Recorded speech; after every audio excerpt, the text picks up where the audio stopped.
নমস্কার বন্ধুরা, আপনারা সকলে এসআর ফর্ম ফিল আপ করেছেন বা এনুমারেশন যে ফর্ম, সেই ফর্মটা ফিল আপ করেছেন। এবার ফর্মটা ফিল আপ করে আপনি কি করেছেন, আপনার যে বিএলও সেই বিএলও কাছে জমা দিয়েছেন। কিন্তু আপনি তো ফর্মটা ফিল আপ করে জমা দিয়ে দিয়েছেন, কিন্তু বিএলও সেই ফর্মটাকে ঠিকঠাক ভাবে সাবমিট করেছে তো, ঠিকঠাক ভাবে জমা দিয়েছে তো।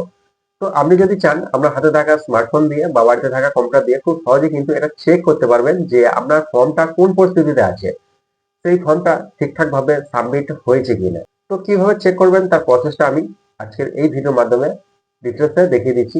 তো চলুন, এই ভিডিওতে আমি বেশি বকবক করতে চাইছি না, চলে যাবো একদম মূল ভিডিওতে। তবে ভিডিওতে যাওয়ার আগে একটাই রিকোয়েস্ট করবো, চ্যানেলটা নতুন হলে অবশ্যই চ্যানেলটাকে সাবস্ক্রাইব করে পাশে থাকবেন। এর জন্য আপনাকে যেটি করতে হবে, ইসিআই নেট এই ওয়েবসাইটে চলে আসতে হবে। এই ওয়েবসাইটের লিঙ্কটা ভিডিও ডেসক্রিপশনে দিয়ে রাখছি, লিঙ্কে ক্লিক করে ডাইরেক্ট আপনারা এই পেজে পৌঁছে যাবেন। আর এই পেজে ইন্টারফেসটা ঠিক এরকমই হবে। তো এখানে দেখুন ফিল এনামেশন ফর্ম, এই অপশন আপনাকে ক্লিক করতে হবে। এরপর আপনাকে এখান থেকে আমরা যে স্টেট, সেই স্টেটটাকে সিলেক্ট করতে হবে। স্টেট সিলেক্ট করার পর আমরা যে ভোটার কার্ড নাম্বার বা ইপিক নাম্বার, সেই ইপিক নাম্বার বা ভোটার কার্ড নাম্বারটা আপনাকে এখানে পুট করতে হবে।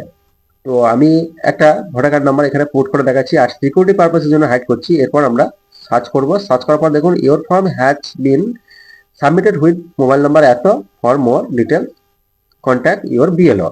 তো এই যে ফর্ম, এই ফর্মটা কিন্তু সঠিকভাবে সাবমিট হয়েছে। তো আমি আরেকটা ইপিক নাম্বার বসিয়ে দেখাচ্ছি, যেখানে মোবাইল নাম্বার শো করবে না। তো স্টেট সিলেক্ট করবো একইভাবে আমরা কি করব, ইপিক নাম্বার এখানে কিন্তু বসাইবো। তো আমি একটা ইপিক নাম্বার বসাচ্ছি এখানে।